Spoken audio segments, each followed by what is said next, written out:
არის აღსრულდა ოცნება და 6 აპრილს დილის 10 საათიდან გაიხსნება ერთიანი ეროვნული გამოცდების და საერთო სამაგისტრო გამოცდების რეგისტრაცია. მე ვარ მეინავდა მასწავლებელი, მეტი საინტერესო ვიდეოსთვის გამოიწერეთ ჩემი არხი.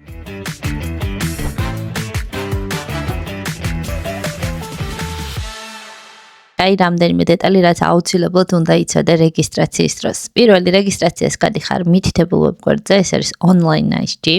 რეგისტრაციის ბოლო ვადა არის 11 მაისის საღამოს 6 საათი. მნიშვნელოვანია გაითვალისწინოთ, რომ თითოეული საგანი ღირს 10 ლარი. აუცილებელია მინიმუმ 1 საგნის საფასური გადაიხადოთ 6 მაისის საღამოს 6 საათამდე.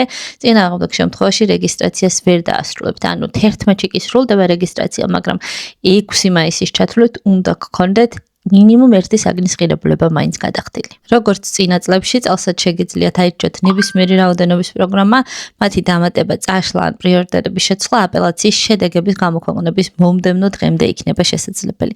თუმცა მიღებული რეფორმიდან გამომდინარე, რა თქმა უნდა, შეზღუდული ხართ მაინც არჩევის რაოდენობაში, ვინაიდან შარშან თუ X კონკრეტული ფაკულტეტი ისწავლებოდა 10 სახელმწიფო უნივერსიტეტში, ახლა X ფაკულტეტი ისწავლება 3 სახელმწიფო უნივერსიტეტში, რაც ლოგიკურია, რომ ზღუდავს არჩევითობას.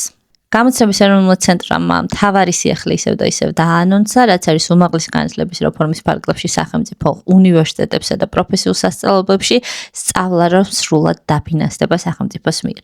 პროფესიულ სასწავლებლებში სახელმწიფოს მიერ ისედაც ფინანსდებოდა სწავლა, უნივერსიტეტებშიც ის რომ იყო საგრანტო პროგრამა და საგრანტო პროგრამა შეიცვალა სრული დაფინანსებით. თუმცა, რა თქმა უნდა, ველოდებით ცნობარს, რომელიც უნდა გამოქვეყნდეს 6 აპრილამდე, იმისთვის რომ ნახოთ კვოტების რაოდენობა როგორ არის.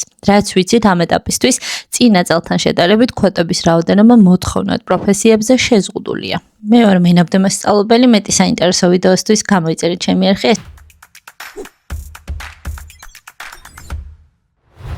ეს ვიდეო კი გავაზიარებ მას, ვინც ერთიან ეროვნულ გამოცდებზე გადის წელს ანაბარებს სამაგისტრო გამოცდას. მასწავლებლების გამოცდების შესახებ ჯერჯერობით ინფორმაცია არ გამოქვეყნებულა, თუმცა ველოდებით კვირის ბოლომდე, რადგან ჯერ ყოველთვის აბიტურიენტების და მაგისტრანტების გამოცდაზე არის ხოლმე ინფორმაცია, ნათელი ასე ვთქვათ და მე მოსდევს ამას მასწავლებლის გამოცდაზე რეგისტრაციაც. გისურვებთ წარმატებებს.